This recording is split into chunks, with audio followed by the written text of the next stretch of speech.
Warning: this review is rated PG-13 for strong language and adult themes. Viewer discretion is advised. Barbarian. Welcome back to the Day of the Barbarian series retrospective, where I will attempt to go through each and every episode of this series and see how they all hold up. If you need to get up to speed on what this series is and what the overall premise is, be sure to check out this series intro video for all the info you need to know. With that said, let's take a look at episode 4, Lula's First Barbarian. The Jammers! Now, this episode was written by Evan Gore and Heather Lombard. In fact, it's the first episode written by this duo, the first of 8. So they were worth keeping around in the eyes of the showrunner. Do they justify their paycheck with the first episode? Well, truth be told, I don't remember much about this episode other than the lesson of sometimes the grass isn't always greener on the other side. Or the variation of the phrase that I prefer, the other man's ass isn't always cleaner. But I haven't seen this episode in years, so I'm sure it'll surprise me. Well, it starts out with a slightly dated reference. Look what I bought! It lets you listen to music wherever you go. They call it a walk minstrel. My love is like a red rose. Walkmans were pretty much dead by the time this came out. It's pretty clever, but it's not gonna hold up well to people younger than me. It barely holds up to me. I think my dad used to have a Walkman, but I can barely remember it. Our story begins proper when Lula spots the first barbarian that ever used her nearby. So now we know 2 things. 1, this story isn't wasting any time, and 2, the episode title is on the nose as it gets. Even though not much has happened yet, I do feel the writing isn't quite as snappy as it needs to be. But it's far from bad, and even then we've only just started. This sequence also contains one of the better jokes in the episode. He was your first owner? Yeah, right. You're like 20,000 years old. What's your point? You don't look a day over 16,000. I will say the nose nugget bit in this scene falls flat for me. Not you, pal. Nose nugget. Right barrel. I find that booger-based humor is beneath the show's caliber. I expect more out of it than jokes about bodily fluids. The same applies for when they made the implication that Hank Scroggle crapped his pants in one of the previous episodes. Turns out, this barbarian guy is Argon The Ageless according to one of Fang's trading cards, and he, along with the narrator, is voiced by Jeff Bennett. Hell yeah, brother.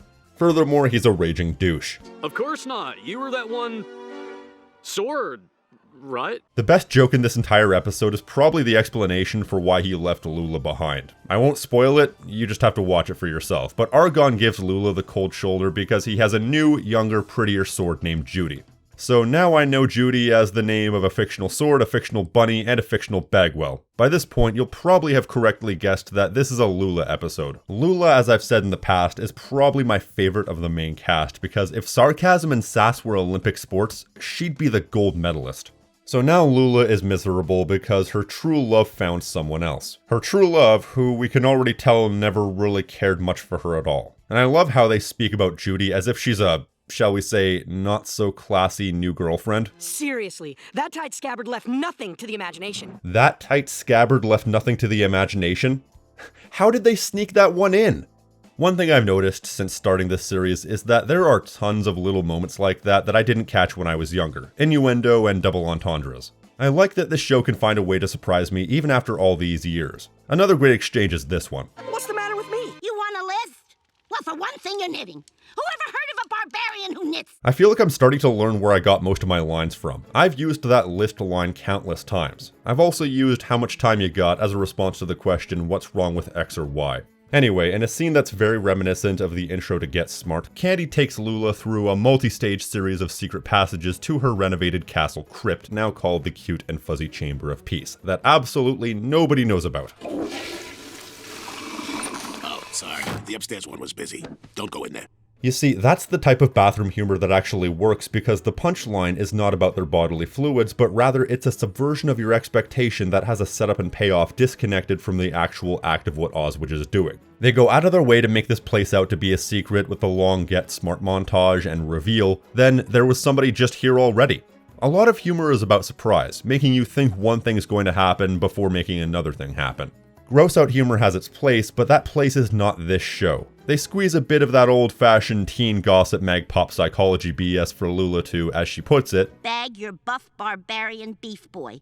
Classy. And now we're off to the races to get Lula back the man of her half-remembered dreams, which begs the question, if she was in a presumed relationship with Argon, then what does that make her to Dave? Actually, I don't want to think about that. The next few scenes are just different scenarios of Lula trying to bag that barbarian to varying effect. This includes a very effeminate sounding moose. I assure you I will be most convincing. I studied at the Royal Academy. Growl. And a net by which they actually physically capture him. I think the Barbarian Gossip Mag has some splaining to do. Kidnapping is not a good way to endear yourself to someone. I should know. Hey girls, somebody caught a man! Hit him to the plow! What in the hell did I just witness? Boy, this show took a dark turn. If you don't know why that's the case, you're too young to be watching this. Following that, apropos of nothing, and I mean absolutely nothing, Argon decides to come to the castle to take Lula back, whilst also completely forgetting her name. Then Ariadne. Lula. Lula. Yeah, this is another case of the episode running time kneecapping the show because this development comes straight out of left field. However, they do justify it in pretty much the next scene in such a way that they don't really need to show the nuts and bolts of his decision. This scene is a bit weak with not many good lines, but the episode is still going strong. It started weak, but it's picking up. The result of all of this is a short montage where things get weird.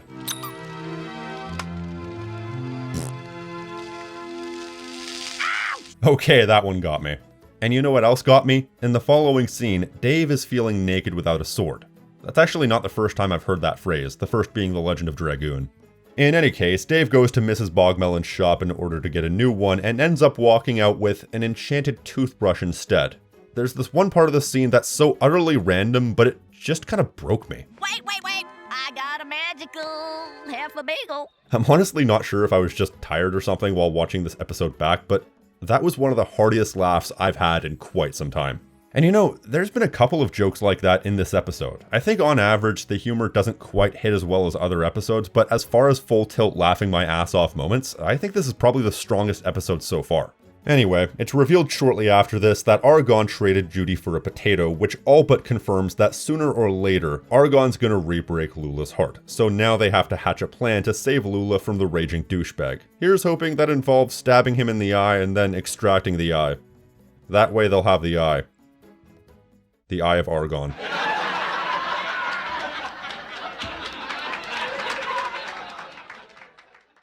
To the 3 or 4 of you who got whatever the hell I'm on about, cheers. I've been waiting all episode to use that one. Read Eye of Argon, it's hilarious. So, what's their plan to save Lula from getting her heart broken again? Well, they're gonna get Argon to break her heart again. Wait, what? Special delivery for, Mr. Ageless. Who's it like from? The Queen of Queensland. Well, they deliver an even hotter looking sword to Argon's tent, which naturally is just Uncle Oswidge in a magical disguise. From there, fireworks ensue. Jabbers! Mad sword! And once again, in the Day of the Barbarian grand tradition of using already great jokes to set up other plot developments and jokes, this happens.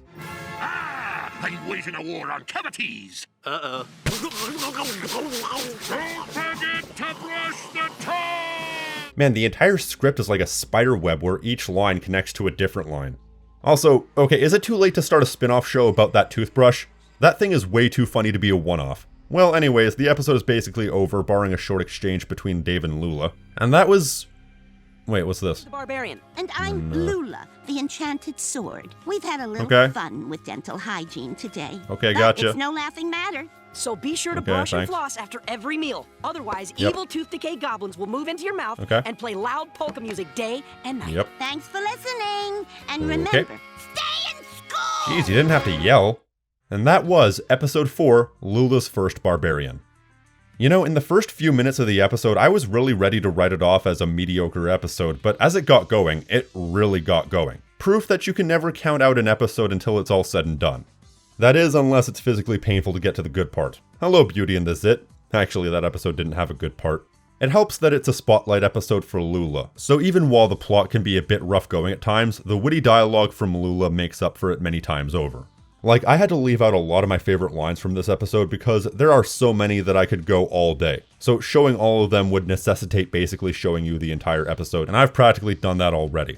One thing I've noticed going through this again is that it's not only about seeing the best in what you have, it's also about steering clear from abusive relationships. I think it's safe to say that we've all been in an abusive relationship, whether familially, platonically, or romantically, and this is, insofar as you can do for an 11-minute segment, a very classy demonstration of the damages that an abusive relationship can do to someone.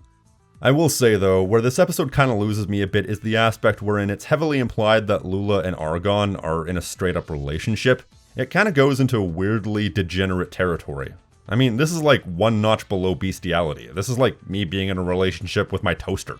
Regardless, this is easily my favorite episode of the show so far, filled with great quotable lines, gut-busting humor, and a simple but effective plot that gets its point across. It basically succeeds at what it sets out to do, barring the first minute or two of the episode, so I'm going to give this episode an ultra-subjective score of 8 out of 10.